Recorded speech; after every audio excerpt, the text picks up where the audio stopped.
All right, everybody, what is going on? This is episode 550 of the First and Frame Rate Show. I am Via Baller. Over here, we talk about Georgia Southern, Atlanta Falcons football, and today is going to be a twofer. We're going to talk about Georgia Southern and Atlanta Falcons, but we're going to kind of piggyback off of what I said last episode about the front office, and we're going to talk about a little bit more down the road. Could this be long-term success? Why do I think it can be? And I think we as Falcons fans are in it for the long haul. I think we're going to have something really special here.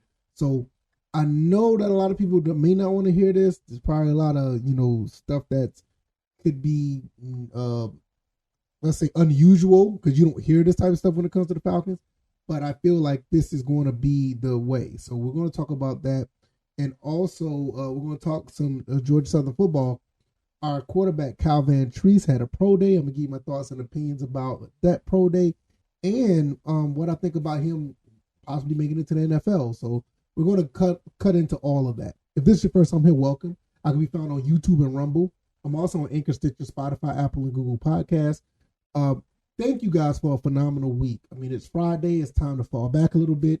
Usually on Fridays, I don't make a long episode, but it's going to be a twofer on this episode, so it may be like a normal episode, but we're going to get right through it, and we're going to make the most of the content. But you guys have been excellent. Great week. Viewership is up. Listenership is up. I mean, you guys are amazing, and I cannot thank you guys enough. Later on, if I can get it up and running, I'll probably do another episode, a bonus episode about what I got in store for you guys. Still in the works of doing that, but working on that pretty much part of the day. But definitely by Monday, it should be up. So that will be the 27th, I think. I think the 27th. It should be up then. And hopefully you guys will enjoy, what I got in store for you guys. Because it's a really big deal, and I'm really excited about it. So we'll get into that at the time being. But thank you guys for coming by. So let's go ahead and talk about Let's get into talking about Atlanta Falcons first. Arthur Smith and Terry Fontenot. Now, one thing that we don't talk about, now I haven't heard many people talk about either, is there's a lot of moving and shaking going around in the NFL at times. Coaching staffs, GMs, all types of other personnel, all these other things go along. But when you look at Terry Fontenot and Arthur Smith, both of these guys are in their early 40s. I think Terry Fontenot was born in 80 and Arthur Smith was born in 82. And this is like their first time really getting into these positions. Terry Fontenot was assistant general manager before being general manager now. He was a director of pro scouting, which I feel like he's been doing very good at. Also was a regular, he's just a normal scout back in 2003 to 2012. So his eye for talent is really well documented. I mean, he's been doing it for over 20 years. And you cannot do nothing but respect the eye of talent that he's had. Based on when you look at some things throughout the New Orleans Saints situation, even though I don't like to talk about them that much, but when you see what he done in the first 2 years with the Falcons, I mean, you see it. It's like really good, scouting and good players that we brought in. And you look at Arthur Smith, he's only 40 years old. He's a fairly young. Goodness, he's fairly young coach. I didn't know he was 40. I thought he was a little bit older than that. He coached a little bit at North Carolina, a graduate assistant, been all over the NFL, parts of the college rankings at Ole Miss, Redskins, Tennessee Titans, and you go back to the Atlanta Falcons. So he's been around for a while. So a lot of experience there as well. But with these guys having their first shot at these positions, I think we're going to be in it for the long haul. I don't think these guys are going to go anywhere anytime soon. The only way that happens if this team that they're trying to build just falls completely off a cliff. And based on what the move that they're making, I don't see that happening. I don't think it's going to be a situation where Arthur Blank is going to be like, yeah, we're going to, go in a different direction. I just don't see that. I mean, you made the best out of a bad situation the first 2 seasons, and now you're starting to get yourself together where you're getting the team in order where you want it to be. You're probably going to see a lot of success. And I'm not saying that because I am a homer. I love the Falcons. But when you see the writing on the wall, they are really trying to put themselves together to have long-term success. Does that mean it's going to happen? No, I'm not going to sit here and say it's going to happen, but I would not be surprised because to me, they feel like they're doing everything correct. They're doing everything correct.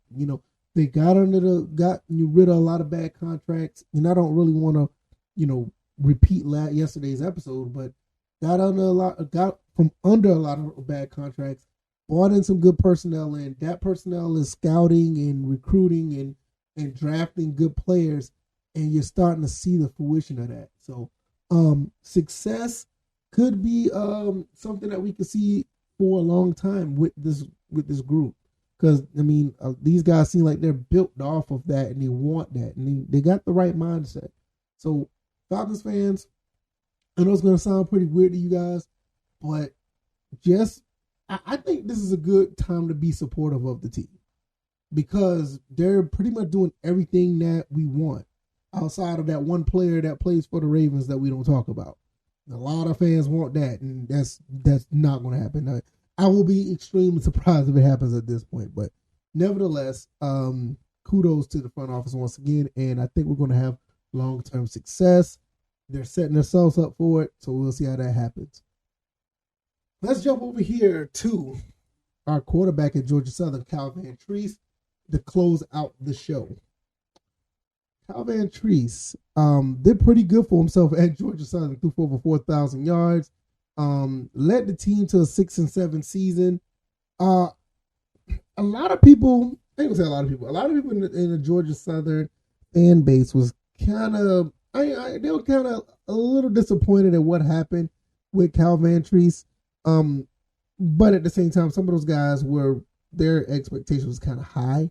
I think he did very, very well for what he was able to do with this team, knowing that it was basically a transition year to throw for that many yards and that many touchdowns and make a lot of statements throughout the season. You beat Nebraska, you beat James Madison, which was a top 25 team at the time, and you go and beat Appalachian State the way you did in overtime. I think it was double overtime or something like that. I think he done everything that he was supposed to do with this team. Now, when he went to the pro day, a lot of people don't really look at when Cal Vantrease is a quarterback in the NFL. Everybody's talking about the guys, the Bryce Youngs, the Will Levises and C.J. Stroud and Anthony Richardson. They're looking at all those guys, and I get it. Those guys played at a high level. Those guys played for big time colleges, a lot of other NFL talent. I get it, but something about this kid right here, Cal Vantrease, could possibly make a team and be very good for a franchise. I'm not sure if he's going to be a starter, but I think he could be a solid quarterback for a team. His pro day numbers, he ran 4.7. It's not bad for a quarterback. The 18-yard split, 1.69. Vertical jump, 29.5. Broad, I think that says broad jump. Yeah, 9 feet 5 inches. Fairly athletic and kind of surprised me a little bit. One thing about Cal Vantrease, he has the arm. There's no doubt. I think he has the arm to throw the football in the NFL. That's, in my opinion, I think he'll do very well throwing the football. I think the only thing that needs to be fixed up with Cal Vantrease is some of the decision making. In college, he made a lot of decisions that they were okay, but they weren't. They were a lot of, I don't know how to put this. A lot of the decisions that he made were kind of head scratchers. Usually happen in the beginning of a game. In the beginning of the games, you see he was a little nervous. I don't know what it was. It was get the jitters out, because once the game went on, he started to do good. He was on fire at some points in the middle and the end of the game. But the beginning of the game, it seemed like some of the decisions were kind of weird. I don't know if that was based on the play calling or that's where the ball was supposed to go regardless. I don't know. But when Cal Vantrease was able to sit back and manage the offense, and that's one thing nobody really looked at when you're looking at Georgia Southern football. If you can go back and look at any of those games on ESPN Plus, you see how he managed the offense and was able to make plays, especially in games like the Nebraska game. The James Madison game was another one. The Old Dominion game was another game that he looked really good in. the Appalachian State game. Those games where he literally changed the dynamic how the team was playing throughout the season or throughout the game. And I think that's where he shines. And for pro scouts, I think that's something that they would want to see. How does he manage an offense in certain times? And I think that some pro scouts could, they can get those first, second drive jitters out of it. That's not hard. Yeah, you're gonna be playing in your first NFL game if he gets drafted or if he gets signed.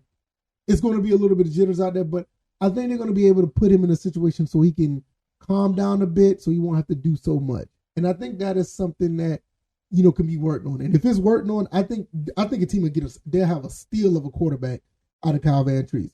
Everybody's talking about these other quarterbacks that are out there. If somebody give Kyle a chance, I think Kyle will be able to make a team and possibly make a difference in some form or fashion. And he has the leadership skills. And I think that's my roundabout way of saying it. He has the leadership skills to actually command an offense and, make things happen on the field. He wasn't called the general for nothing. And he has the arm. The only thing is get that decision making fixed up a little bit, have him watch some tape. If a team wants to take a flyer on him, just get him in there and let him learn, because he can pick up on stuff really well. If he gets in there and learn offenses and learn the defenses, I think a team will get a really good, a really good player out of Kyle Vantrease. I think this is something that really needs to be evaluated if teams haven't already. I wonder how many teams came to his pro day, because undrafted, late draft, with the way the quarterback's going, you got the first 4 quarterbacks possibly falling, in the first 10 or 15 picks. After that, I haven't heard another quarterback since. Kyle Vantrease could be somebody 6th, 5th, 7th round pick, and you could get somebody really nice out of that. I firmly believe that. So I know I'm a little biased on that, and I'm going to be honest with you. I'm very biased because I watched the kid play every game at Georgia Southern. Some things made me scratch my head. Some things made me pull my hair out. But all in all, I watched him able to manage an offense, especially with a bunch of guys who were not used to the offense. And that's something that's really, I think that's something that's really valuable. You get a bunch of kids who never ran the offense like this before and have them to be successful where you throw for 4,400 yards or 4,300 yards. It's actually pretty amazing if you ask me. So enough of that. I said enough. I said I was going to do a shorter episode, but it looks like it went through the entire process and like a normal episode. So nevertheless, thank you guys if you made it this far. If you made it this far, I like I said, I really, really appreciate it. If you like this commentary, hit the like button, share this podcast, subscribe to the channel if you haven't already. Let me know what you guys think about both of these topics. Falcons long-term success, Georgia Southern Kyle Vantrease Pro Day. I think it's success on both sides. I know I'm a homer. I don't like some of the things that have happened with the Falcons overall. Not even say overall, but in some cases, like how we lost certain games. But the bigger picture, these guys look like they're set up for long-term success. On the back end, when you talk about Kyle Vantrease, didn't like some of his decision-making, but I think he will make a phenomenal quarterback in the NFL if he continues to improve. And like I said, as far as him being a leader on the football field, you can't get no better than that, in my opinion. I watched all his games in Georgia Southern and seem like he's that guy that can do it. Just need the right coach and the right team to put him in that direction. Hey, I think he can make a team. Let me know what you guys think. I can be found on YouTube and Rumble, also Anchor, Stitch, Spotify, Apple, Google Podcasts. I am about to go play some Resident Evil 4 on my PS5. It is been a great weekend. My wife is probably going to watch me play as well, so that's going to be awesome because she loves watching me play certain games, and that's one of them. So we're going to be chilling out doing that. Hopefully you guys enjoy the rest of your weekend as well. Y'all take it easy, and y'all be blessed. Peace.